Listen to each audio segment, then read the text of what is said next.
ঘরে থাকা সামান্য কিছু উপকরণ দিয়ে তৈরি করে ফেলতে পারবেন আমার মতো মজার চিকেন স্যুপ। গাদা গাদা টাকা দিয়ে বড় বড় রেস্টুরেন্ট থেকে আর চিকেন স্যুপ কিনে খেতে হবে না। চলুন তাহলে আজকের ভিডিওটি আপনাদের জন্য। প্রথমে আমি একটি কড়াইতে এক পিস লেগ পিস নিয়ে নিয়েছি মুরগির, তারপর দিয়ে দিব হাফ গাজর মাঝখান থেকে ফালি করে নিয়েছি, টমেটো দিয়ে দিব হাফ, 3টি কাঁচামরিচ, তারপর দিয়ে দিব বড় একটা পেঁয়াজ মাঝখান থেকে ফালি করা, তারপর দিয়ে দিব 3টি লেবুর পাতা। লেবুর পাতা দিয়েছি ফ্লেভারের জন্য, যাতে ফ্লেভারটা আরেকটু স্ট্রং হয়। এখানে আমি 6 কাপ পরিমাণ পানি দিয়ে দিব। তারপর হালকা একটু গরম হয়ে আসলে দিয়ে দিব আমি 5 থেকে 6 কোয়া রসুন। দেওয়ার পর ঢাকা দিব 10 মিনিটের জন্য। 10 মিনিট পর ফিরে আসছি। একদম সবই সেদ্ধ হয়ে গেছে। আমি চিকেন স্টক থেকে সব কিছু উঠিয়ে নেব, অর্থাৎ এই পানি যাকে চিকেন স্টক বলে, এবং এই উপকরণটি দিয়েই কিন্তু পুরো স্যুপটি রান্না করা হবে। এবার আমি ব্লেন্ডারে সব কিছু পিষে নিব, যাতে কোনো দানা না থাকে, একদম মিহি করে বাটবো।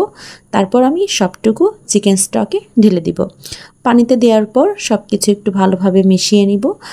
বাদ বাকি যতটুকু থাকে ব্লেন্ডারে সেটা আমি খুব ভালোভাবে পানি দিয়ে ধুয়ে দিচ্ছি, যেহেতু মূল উপকরণ এটার মাধ্যমেই স্যুপটা আরও বেশি সুস্বাদু হবে। এবার আমি দিয়ে দিব বাদবাকি মশলাগুলো।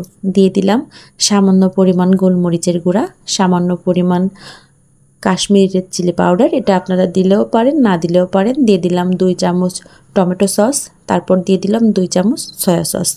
দেওয়ার পর সামান্য একটু নাড়াচাড়া করতে হবে, যাতে মশলাগুলো খুব ভালোভাবে চিকেন স্টকের সাথে মিশে যায়। কালারটা দেখুন কি দারুণ এসেছে। এবার 4 টুকরা আদা লম্বা করে কেটে রেখেছিলাম দিয়ে দিলাম, তারপর দিয়ে দিলাম চিকেন কুচি যেটা সিদ্ধ করে রেখেছিলাম। এবার খুব ভালোভাবে আমি মেশাতে থাকবো, যাতে সব কিছু স্যুপের সাথে মিশে যায়। দিয়ে দিলাম পেঁয়াজের বড় বড় ফালি করে রাখা খোসা, অর্থাৎ গা থেকে আমি খুলে নিয়েছি। এবার দিয়ে দিব লবণ আর সামান্য একটু চিনি।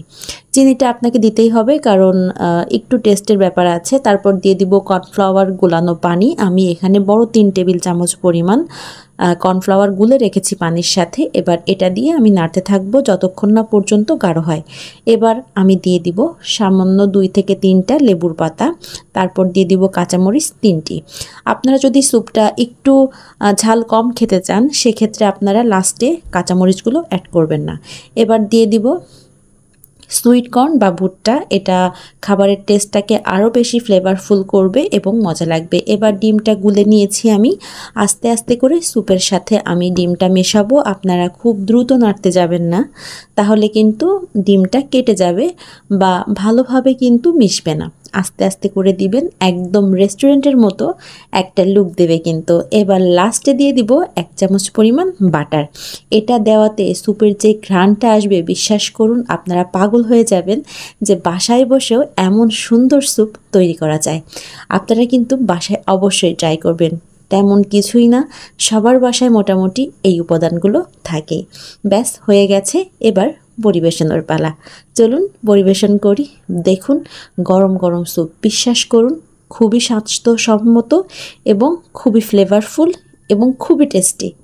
দেখা হচ্ছে পরের ভিডিওতে।